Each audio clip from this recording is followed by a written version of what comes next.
Helena, would you apply to a job that you were literally incapable of doing? Only if I was a straight white man. No. I'm kidding. No, Matilda, I wouldn't, because that makes no sense. Okay. Do you think it's safe to assume, within the realms of journalistic credibility, that people tend not to apply to jobs that they are incapable of doing? I think we can allow that. Cool. I just want us all to remember that as we go into this week's topic. So what is that topic, Matilda? This week, we're looking at disability in the workplace. So in theory, the UK has an accessible economy, meaning it is disability friendly. Businesses are legally obliged to make quote-unquote reasonable adjustments to accommodate disabled employees under the 2010 Equality Act. This could mean anything between bringing in wheelchair ramps or assistive technology or making working from home arrangements available. There's financial support available from the government to do this, and there is legal liability if businesses refuse. I noticed at the beginning of that you said, in theory. The data says otherwise.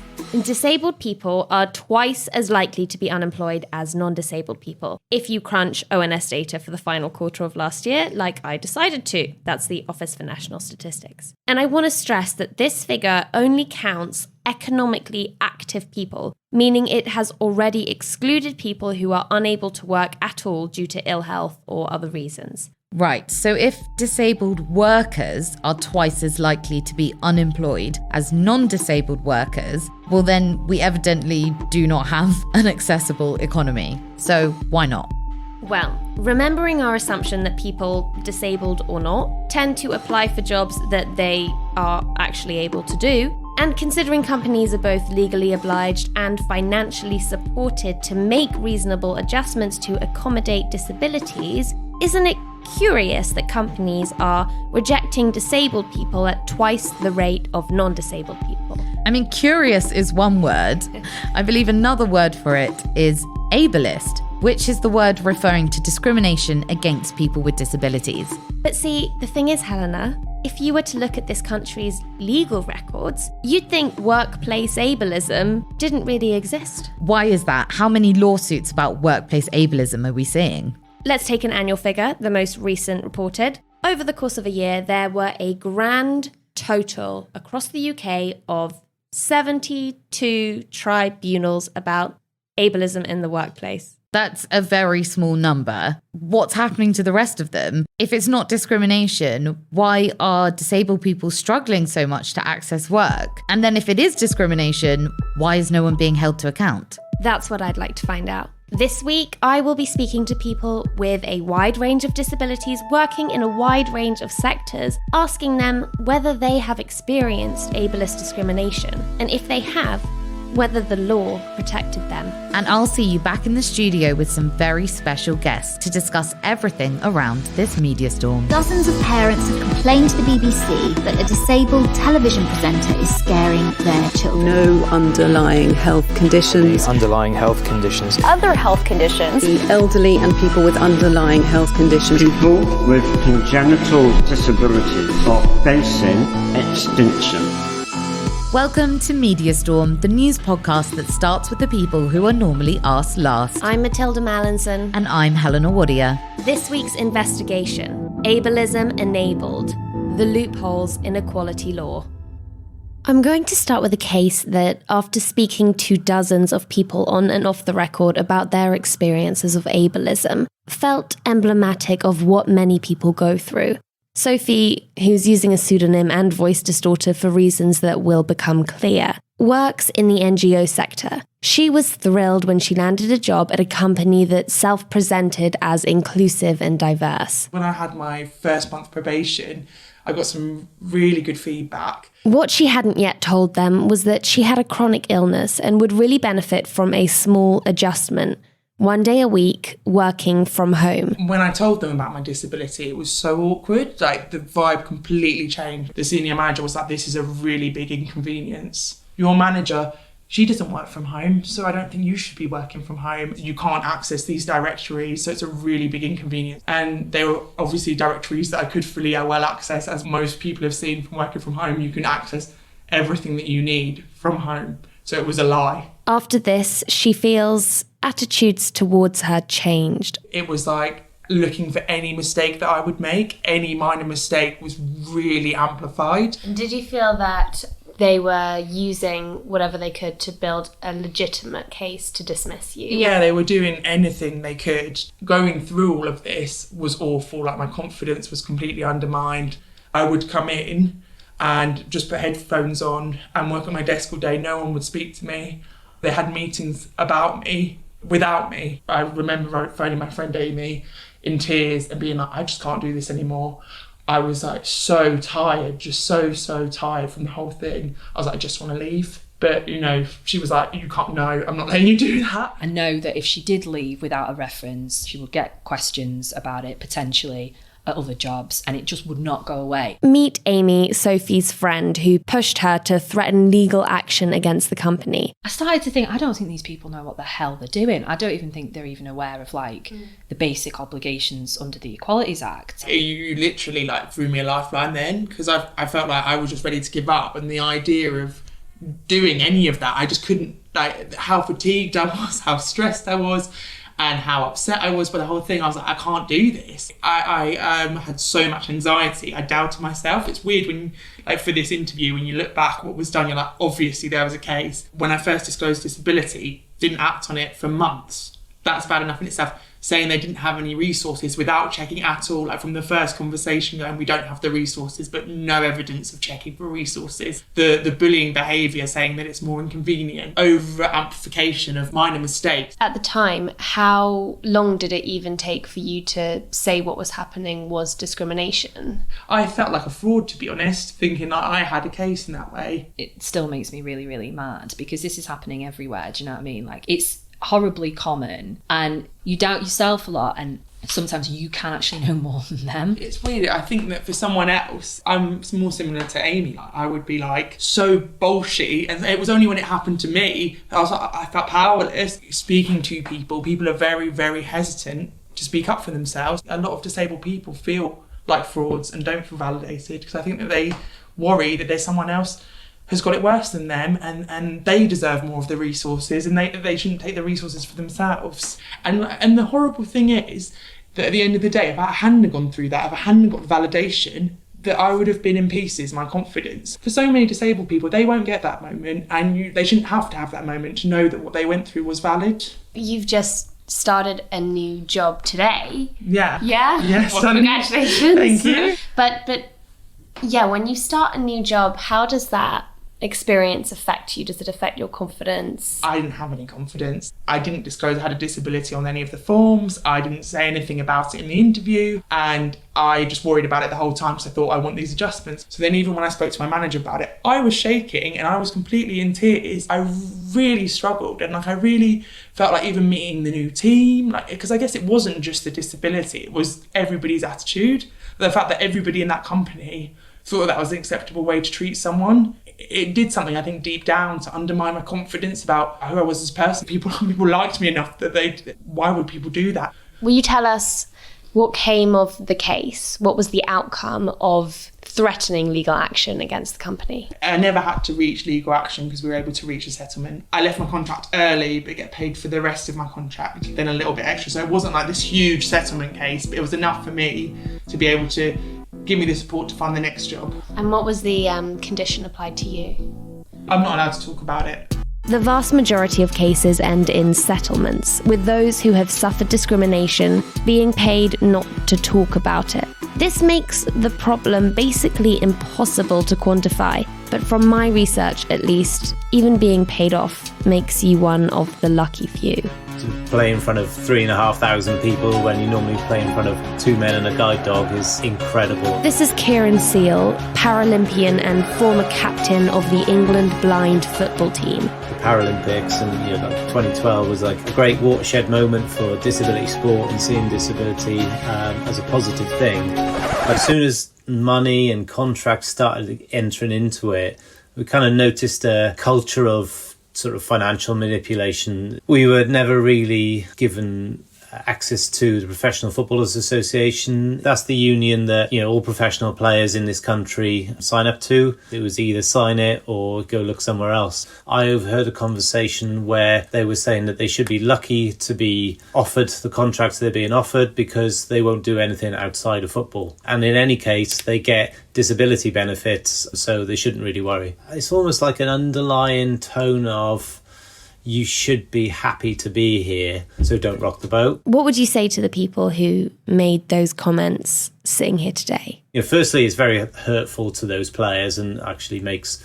a lot of people think that maybe they're not worth anything. But also, how can you kind of put yourself out there as an advocate of disability sport if those are your attitudes? Without representation, without blind coaches, without disabled coaches, you're probably always going to come across views like that. The Football Association told Media Storm they had recently launched a 3-year plan to raise awareness of disability football in England. They said, the FA has a robust equality policy to encourage anti-discrimination, which forms part of our commitment to ensure everybody within football is treated with respect regardless of social background or any protected characteristic. Another issue people face is that discrimination starts before you enter the workplace. The law, in theory, still protects you while you're applying to jobs, but the burden of proof often doesn't feel feasible. Izzy Janifriend is an accomplished journalist published in The Guardian, FT, and many other leading outlets. She has reported widely on the difficulties of applying for work as someone with cystic fibrosis. I've found that when I have it on my CV, I don't hear back from places. Or if I do hear back, then I say that I need certain adjustments to be made throughout the process of applying, and they just ghost me, don't reply.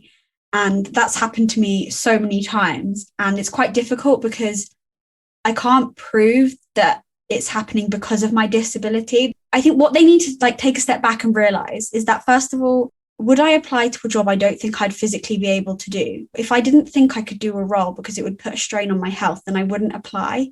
I wish that it was okay for everybody to put their disability on their CV and not receive any discrimination or ableism from that. But unfortunately, they will, and that's inevitable.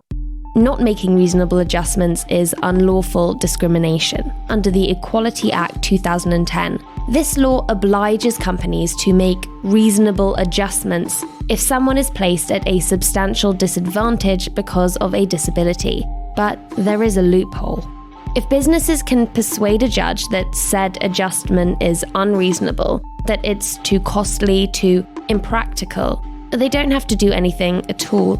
I have lived experience of disability myself. I have a condition called spinal muscular atrophy, and I have been an electric wheelchair user my entire life. This is Emma Vogelman, policy advisor at the charity Scope, trustee of the Disability Law Service, expert in disability law.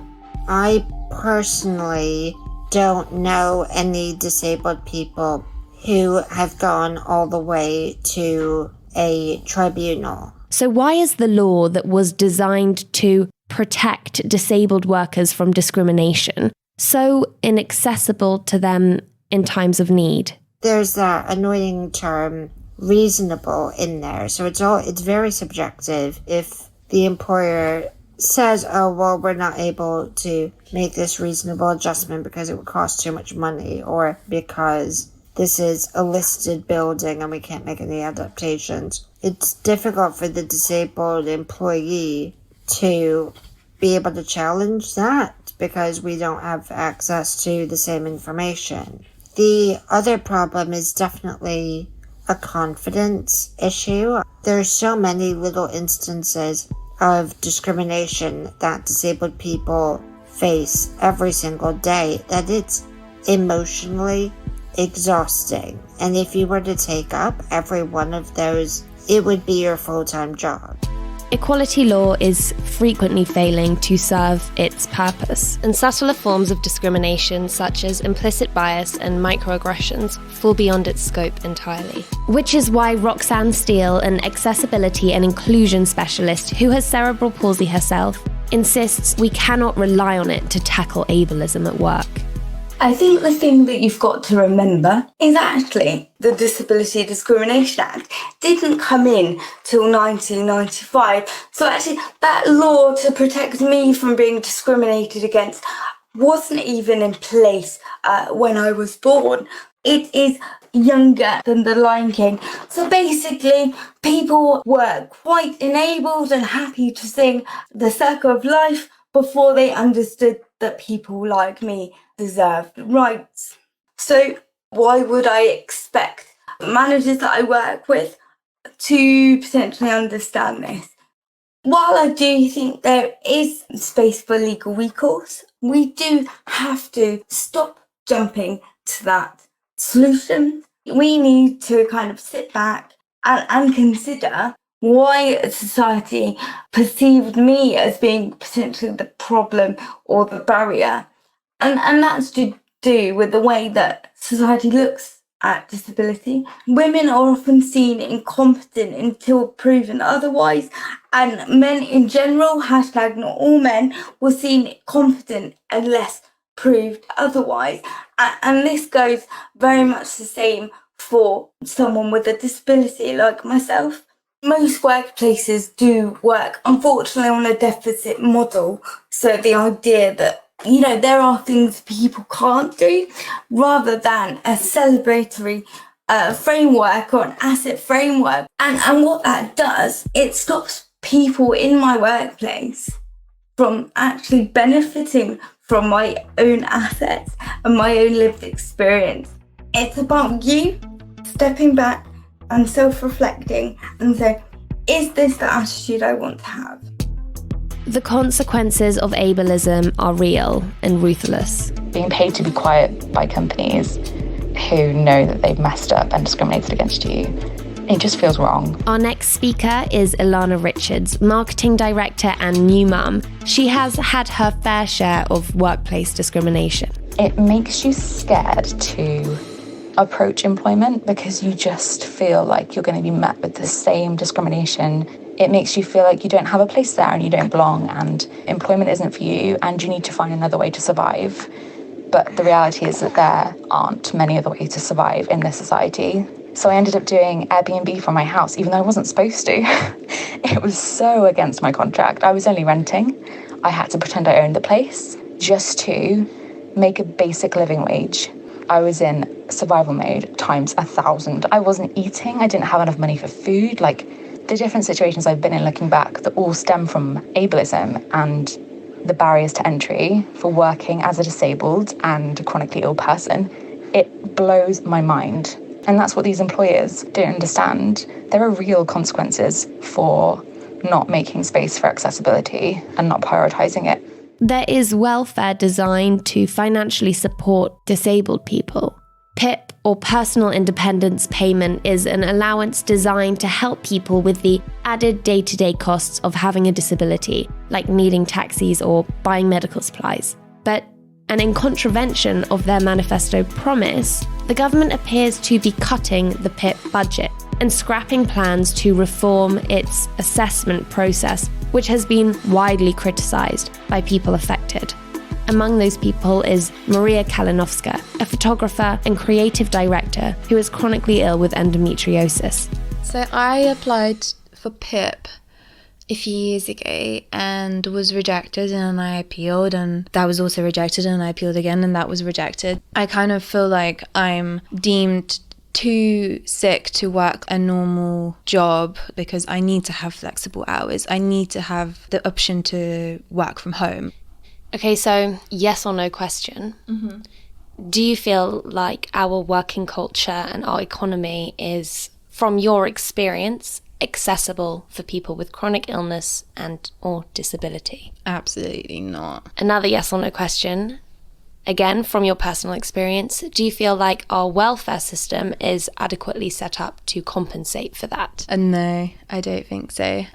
You know, I think there's this mentality of like disabled and chronically ill people, they just want to live off the state. They don't want to work, they just want to get the money. Nothing would make me happier than to be able to work in the same way as a healthy person does. That would be the dream. But as it stands, people who are disabled and chronically ill, they just fall through the gaps. I know a lot of people, and myself included, who have done jobs and worked until it made us so ill that we then couldn't do anything else for like months. But in that moment, it felt important to do that because how else are you going to get the money? The burden is falling on disabled people to take on often far more powerful employers in instances where they face discrimination. Do we need interventionist structures to penalise ableism so victims don't have to? Do we need interventionist cultures to stop it before it begins? That brings us on to part 2 of our podcast. Thanks for sticking around.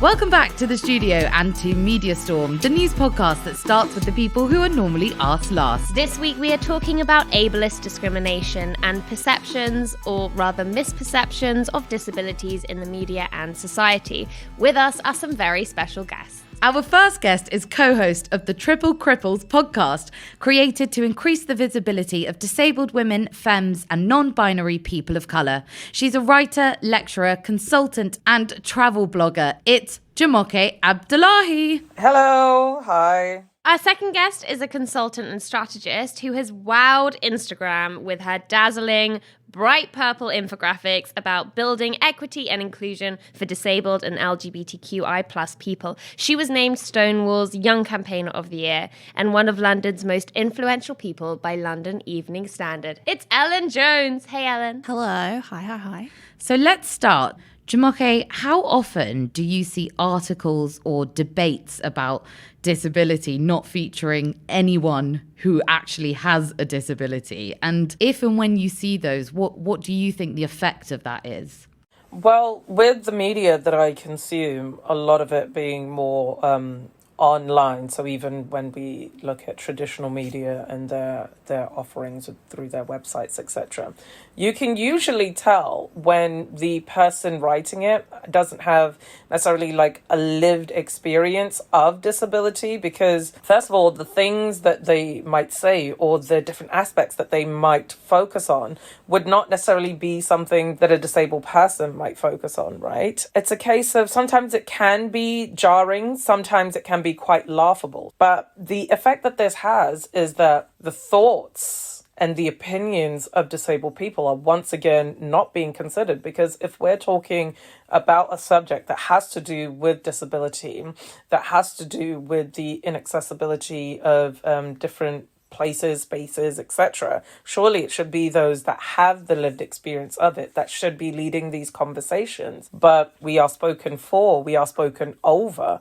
we are spoken about, even though you're sat right there. And that could also be true whether it's in a newsroom or in a hospital room as well. So for those that might have carers, it's such a case that you, the disabled person who is the subject, you're the person that the doctor or whoever is there to see, you're not actually the one being addressed. Like, you'll be right there in the room. It's like, okay, is she okay? It's like, she is right here. You can ask she will respond. And the issue with that happening in the newsroom and these huge platforms, which is something that we often discuss with the Triple Cripples, is the fact that it has such a wide reach, right? Oftentimes when disability is discussed, when we're trying to fix things and make things better, we are thinking of the white straight male who just happens to use a wheelchair. And it's always a wheelchair. We're never thinking of those that are neurodiverse.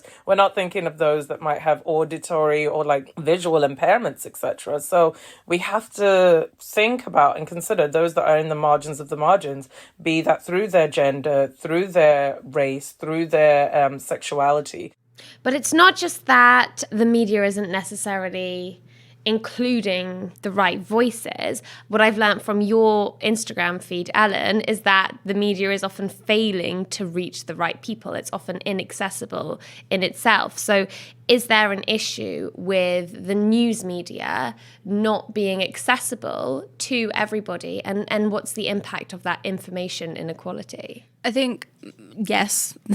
It's funny that even has to be asked, because to me it's so obvious, like speaking and working with so many people and also knowing so many disabled journalists in particular and disabled editors who have to essentially fight to be able to access the thing that they work in.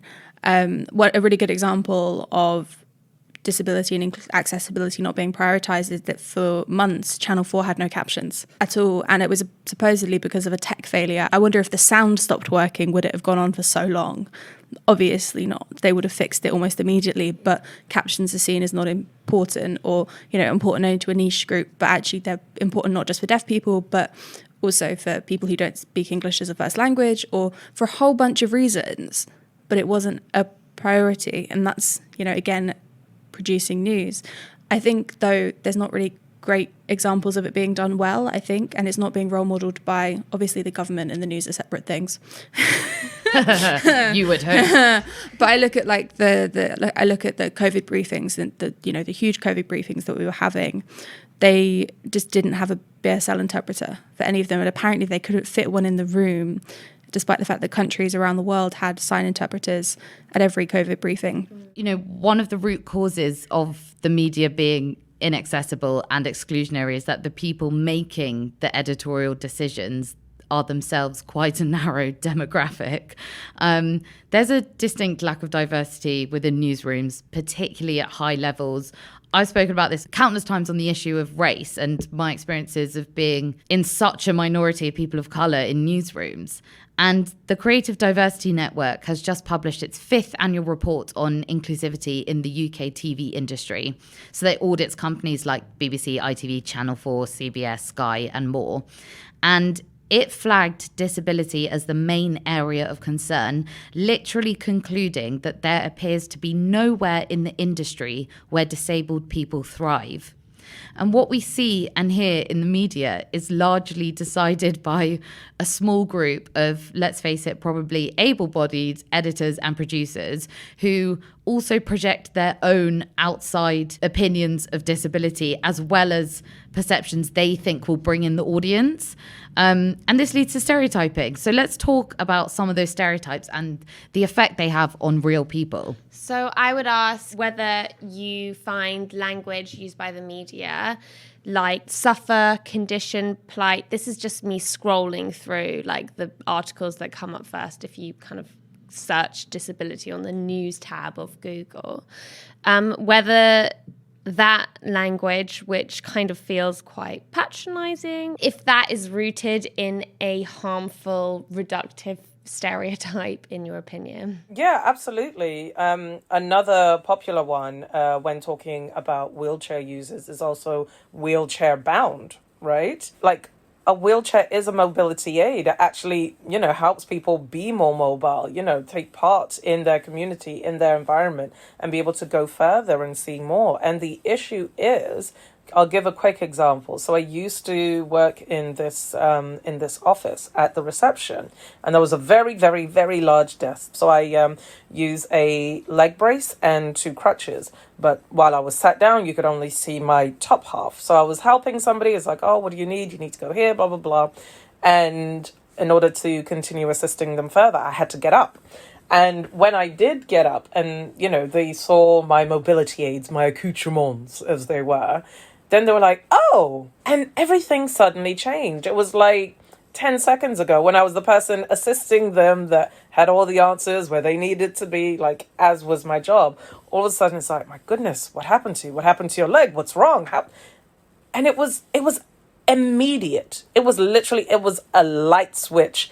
Unfortunately, the light switch went from on to off, but it was just a case of, this is something to be pitied. This is something to feel sorry for. This is a condition to lament. And often, myself included, disabled people, those that have visible disabilities, it's a case of, oh my goodness, I don't know how you do it.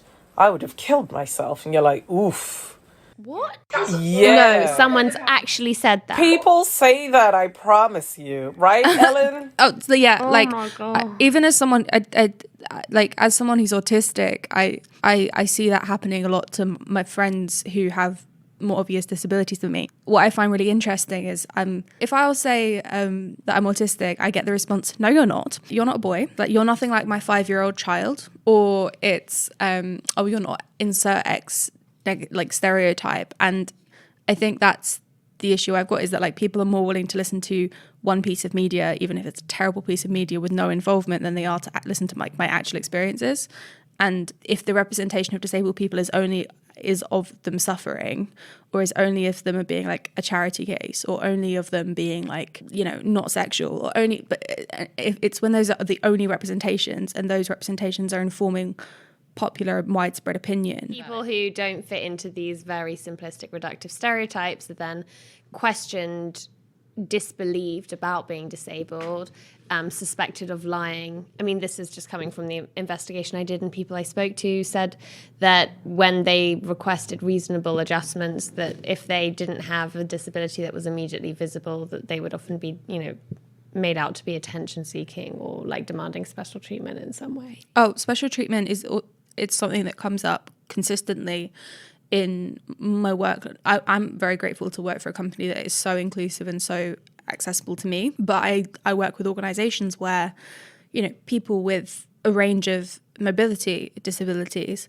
will be considered demanding special treatment for having a ramp to get into their office. That's special treatment in the perception, not from the perception of the business, from the perception of their colleagues. And that's what I find really interesting, is the situation I'm often working in, which isn't spoken about so much, is peers who think that a disabled person's getting special treatment, and that causes conflict, and then that makes the leadership not want to do things. And that's something that I see over and over again, and it's a pattern. And I think actually when I start talking to people about what does it mean to be able to just do your job, you know, if there's something that would make you might not have a disability, but if there's something that would help you do your job, why don't we make it so everyone can do their jobs more easily? And that might look different for different people, because funnily enough, we're not all the same. The issue, though, is the culture here within the UK. Like, I suffer, so you must suffer also. And it's the problem of, if I even for a second think that you might be getting preferential treatment, which it actually isn't. It's just equity. It's the level. It's the playing field being leveled.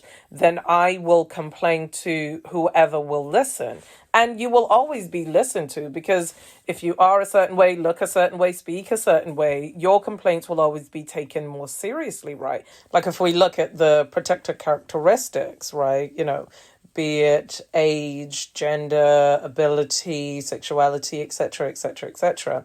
If you give me, disabled black woman, the exact same things as non-disabled white man, like he's already way out in the lead, like way, way, way out in the lead. And you're giving us the same thing. Like, you're actually making that gap even wider. You're making it even more disadvantageous. Like, to me, there'll be certain things that they wouldn't even need to consider, that they wouldn't even need in the first place. I think that's also, it's a much more human approach as well, because it actually acknowledges what people need, rather than just making an assumption about what they need. Yeah, and it doesn't see people as just like a clump or like a monolith. It's like, what do you, the individual Jumoke, need? What do you, the individual Ellen, need? And then catering to that.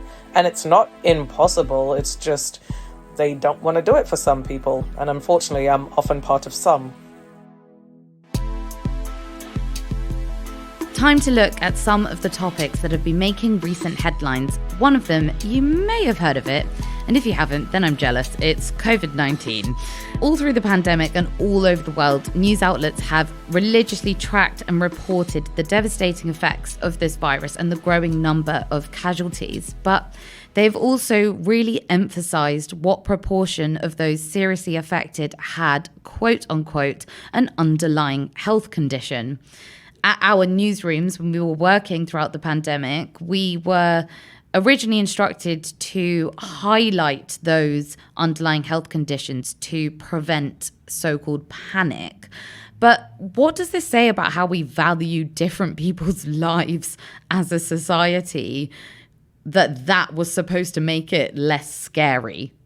It was very strange, you know, like after there'd been whispers for a little bit. It's like, there seems to be something C19, COVID-19, who knows what this is? Like, nobody has any idea what this is. And then it just boomed to something more and more and bigger and bigger. And then the numbers and the stats and the figures started coming out.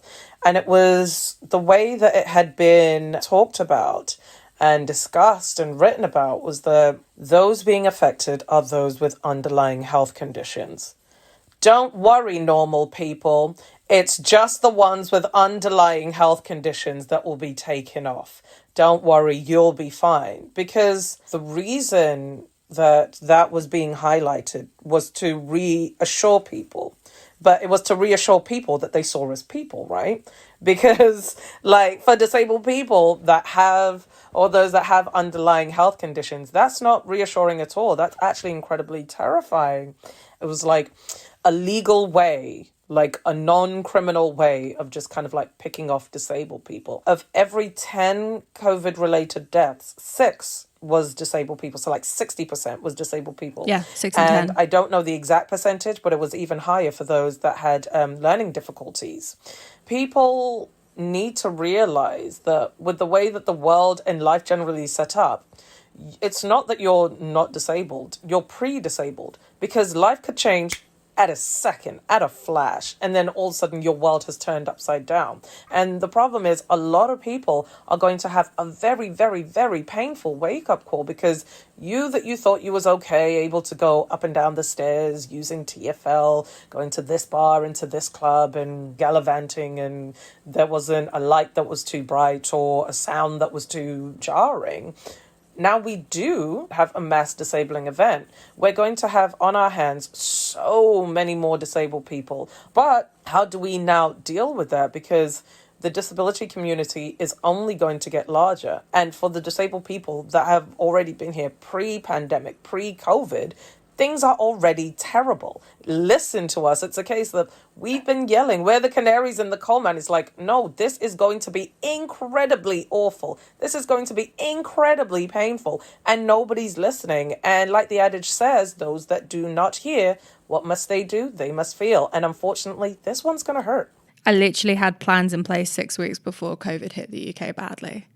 And I was saying constantly, I was telling people exactly what was going to happen, and they were treating me like I was crazy. Yeah, absolutely. Disabled people were seen as doomsayers, right? Yeah, absolutely. And it was ridiculous. And my fear wasn't contracting the virus and dying with the virus. My fear was that we were having young autistic people and young people with learning disabilities having DNRs put on them without their consent or knowledge, because their lives were seen as completely disposable. And I was worried that if something happened, they would put a DNR on me, and that would be it. And that's because that happens, right? And DNR, do not resuscitate. Do not resuscitate. So basically, it's something that a person might choose to have, and that they can choose to, you know, it's often a long and drawn out process. I've had like the responsibility of kind of being responsible for that decision for other family members, and it's not something you take lightly.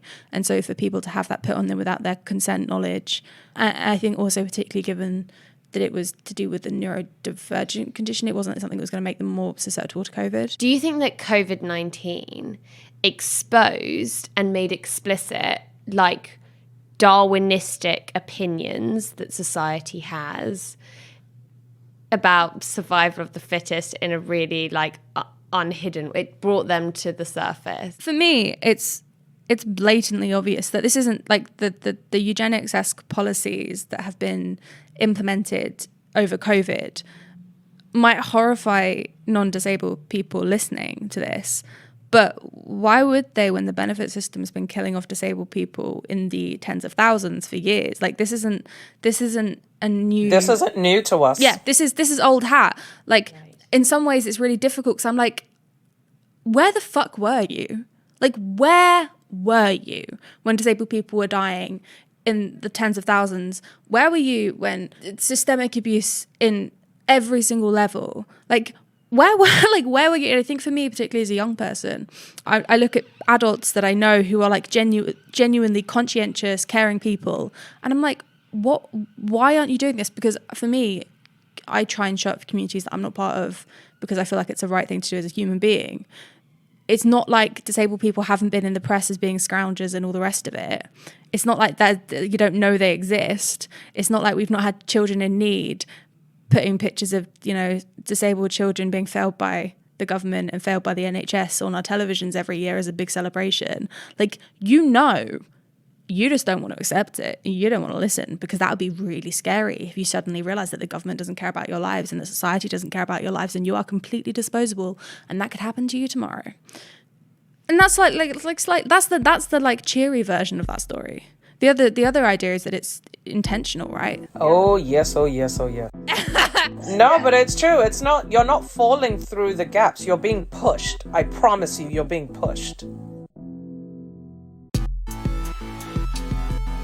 That's a wrap, not just on this episode, but on season 1 of Media Storm. Although we will have a quick bonus episode for you next week, where some of this week's guests advise you on how to be a better ally for your disabled colleagues, employees, and friends. But we have some good news before we descend into our hibernation holes.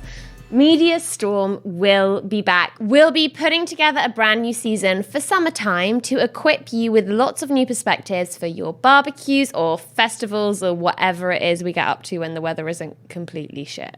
Before we roll the credits, a huge thank you to our guests this week who have brought this season to such a wonderful close. I want to ask you both, where can people follow you and what do you have to plug? Ellen, take it away. So people can follow me at Ellen__Jones. If it looks like there's a person who's really purple, that's me. I create lots of content around disability, specifically neurodivergence, queerness. I also obviously consult and also do lots of like speaking and writing and various things. So if you'd like to work with me, you can go to ellen-jones.co.uk. You can find out all about how to get involved with that sort of thing. And yeah, I love doing what I do. Like, I know that we've talked about some really heavy things today, but I do genuinely want just the world to be a bit better for disabled people, because if we have to survive this hellscape, then, you know, just do it. And, you know, if surviving this hellscape also means, like, you know, getting sponsored by cute companies, that also, you know, helps. Jumoke, what about you? What have you got to plug, and where can people follow you and listen to you? Yeah, so I'm Jumoke Abdullahi, one half of the Triple Cripples, and you can find myself and my darling sweetheart Kim Oliver on Twitter as Triple Cripples, as well as Instagram as Triple Cripples. And you can find us on YouTube and on Facebook as The Triple Cripples. You can also pay us. You can pay us via PayPal at paypal.me/triplecripples. We're also available for speaking and writing gigs, and do quite well at consulting and talking about the intersections of race, gender, and ability. And you can check out our website on www.thetriplecripples.uk.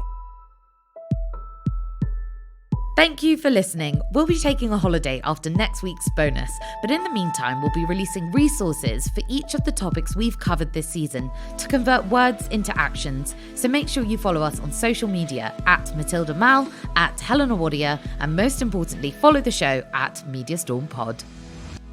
Follow Mediastorm wherever you get your podcasts so that you can get access to new episodes as soon as they drop. If you like what you hear, share this episode with someone, and please leave us a 5-star rating and review. It really helps more people discover the podcast, and our aim is to have as many people as possible hear these voices. Also, get in touch and let us know what you'd like us to cover or who you'd like us to speak to. Mediastorm, a new podcast from the House of the Guilty Feminist, is part of the Acast Creator Network. It is produced by Tom Selinsky and Deborah Francis White. The music is by Samfire.